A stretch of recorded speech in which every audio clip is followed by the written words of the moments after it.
আর বিমা ক্ষেত্রে বিদেশি বিনিয়োগের দরজা পুরোপুরিভাবে খুলে দিল মোদী সরকার। এখন থেকে আর কোনো দেশীয় সংস্থাকে যুক্ত থাকতে হবে না। বিদেশি সংস্থা সরাসরি ভারতীয় বাজারে বিমার ব্যবসায় নামতে পারবে। বিমায় প্রত্যক্ষ বিদেশি লগ্নি বা এফডিআই এর ঊর্ধ্বসীমা ৭৪% থেকে বাড়িয়ে ১০০% করল মোদী সরকার।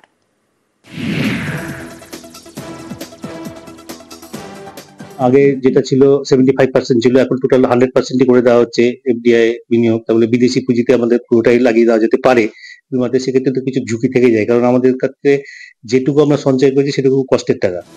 মধ্যবিত্তের আর্থিক সুরক্ষার বড় ভরসা বিমা। সেই বিমায় হাট করে খুলে গেল বিদেশি বিনিয়োগের দরজা। বিমায় প্রত্যক্ষ বিদেশি লগ্নি বা এফডিআই এর ঊর্ধ্বসীমা ৭৪% থেকে বাড়িয়ে ১০০% করার ঘোষণা করা হলো। The FDI limit for the insurance sector will be raised from 74 to 100%. This enhanced limit will be available for those companies which invest the entire premium in India. The current guardrails and conditionalities associated with foreign investment will be reviewed and simplified. এতদিন ভারতে বিমার ব্যবসা করতে হলে এদেশের সংস্থাকে নিয়ে ব্যবসা করতে হতো, কিন্তু এখন থেকে আর সেই বাধা রইল না। এককভাবে সরাসরি ভারতীয় বাজারে বিমার ব্যবসায় নামতে পারবে বিদেশি সংস্থা। যদিও এই সিদ্ধান্ত ঘিরে শুরু হয়েছে তুমুল বিতর্ক। একদিকে মোদী সরকারের যুক্তি, এবার আরো বেশি করে উৎসাহিত হবে বিদেশি বিনিয়োগকারীরা।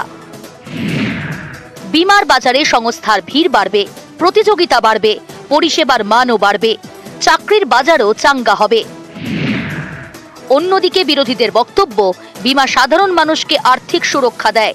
সেই ক্ষেত্র বিদেশিদের হাতে চলে গেলে সাধারণ মানুষের ঝুঁকি বাড়বে।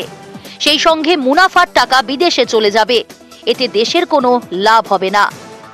ওখানে কোনো ডাউট নেই যে বিদেশি কোম্পানি না এলে এই সেক্টরটা পুরোপুরি ম্যাচিওর করবে না। তো গভর্নমেন্ট প্রথম হয়তো একটা স্মল স্টেপ নিচ্ছে। এটা আগামী দিনে যদি হয় তাহলে আরও ইন্স্যুরেন্স সংস্থা আসবে। আরও ইন্স্যুরেন্স সংস্থা হলে ইন্স্যুরেন্স হচ্ছে গিয়ে পিপল হেভি ইন্ডাস্ট্রি, মানে বেশি লোক লাগে, ম্যানুফ্যাকচারিং তো আর নয়, এটা পিপল হেভি ইন্ডাস্ট্রি। সো আরও ইনকাম হবে, আরও লোকেদের করবে। ইন্স্যুরেন্সের ব্যাপারে যেটা আগে কেন্দ্রীয় সরকারের হাতে কিছুটা ছিল, সেটা বিদেশি কোম্পানিদের হাতে চলে যাওয়ার ফলে পরবর্তীকালে আমরা ক্লেম পাওয়ার ক্ষেত্রে এবং আমাদের যে প্রিমিয়াম দিতে হয় ইন্স্যুরেন্সের ক্ষেত্রে, সেটাও হয়তো পরবর্তীকালে বেড়ে যেতে পারে। বোধহয় একটু ভাবনা চিন্তা করার জায়গা ছিল। বিদেশি কোম্পানি হাতে চলে গেল মানে আমার হাতে তো থাকলো না। নিউজ 18 বাংলা।